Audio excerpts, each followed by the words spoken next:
వారికి మరింత ఇష్టురాలైంది. వారిద్దరికీ చాలామంది పిల్లలు పుట్టారు.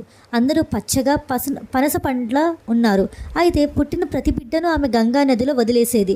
ఆవిడ ప్రవర్తన చూసి శంతనుడికి ఒక వంక ఆశ్చర్యం, మరో వంక దుఃఖం వచ్చేవి. కానీ ఏమీ అనటానికి వీల్లేదు. ఆవిడ పెట్టిన చేతుల్లో "నువ్వెవరు, ఎక్కడి నుంచి వచ్చావు, ఇలా ఎందుకు చేస్తున్నావు" అని అడగడానికి వీల్లేదు.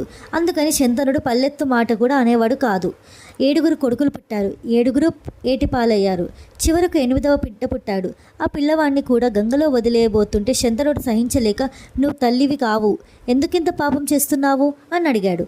వెంటనే ఆమె "మహారాజా, మీరు మర్చిపోయినట్టున్నారు. నన్ను గురించి, నేను చేసే పనుల గురించి ఎప్పుడూ ఏమీ అడగనని మాట ఇచ్చి వరించారు.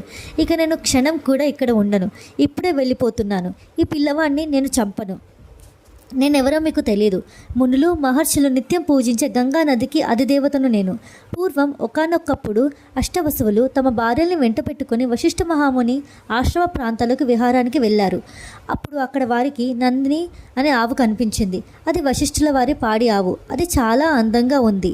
అష్టవసువులు వారి భార్యలు ఆ గోవుని చూసి చాలా ఆనందపడ్డారు. అందులో ఒక ఆమె ఆ ఆవు తనకు కావాలని తన భర్తను అడిగింది. "ఈ ఆవు వశిష్ఠ మహామునిది. మనం ఆ ఆవును తీసుకుంటే ఆయన కోపానికి గురి కావాల్సి వస్తుంది. వద్దు" అని చెప్పాడు భర్త. ఆవిడ ససేమిరా వినలేదు. తనకు నందిని కావాల్సిందేనని భర్తను బలవంత పెట్టింది. చివరకు ఎలాగైతేనేం అతను సరే అన్నాడు. 8 వసువులు కలిసి ఆ ఆవును దూడతో సహా తోలుకుపోయారు. వశిష్ఠుడికి సంగతి తెలిసింది. పట్టరాని కోపంతో "మీరంతా మానవులే పుట్టండి" అని శపించాడు. అష్టవసువులు పరుగున వచ్చి వశిష్ఠుల వారికి నందినిని అప్పగించి క్షమాపణ చెప్పుకున్నారు. శాపాన్ని ఉపసంహరించమని ప్రార్థించారు. కానీ వశిష్ఠ మహర్షి "నా శాపానికి తిరుగులేదు, పోండి" అన్నాడు. వసువులు ప్రాధేయపడ్డారు. నా ఆవును తోలుకుపోయిన వసువు మాత్రం భూలోకంలో మహావైభవంతో చాలా కాలం జీవిస్తాడు. తక్కిన 7 భూలోకంలో పుట్టిన వెంటనే మరణించి శాప విముక్తులవుతారు. ఇంతకంటే నేను చేయగలిగిందేమీ లేదు అని చెప్పారు.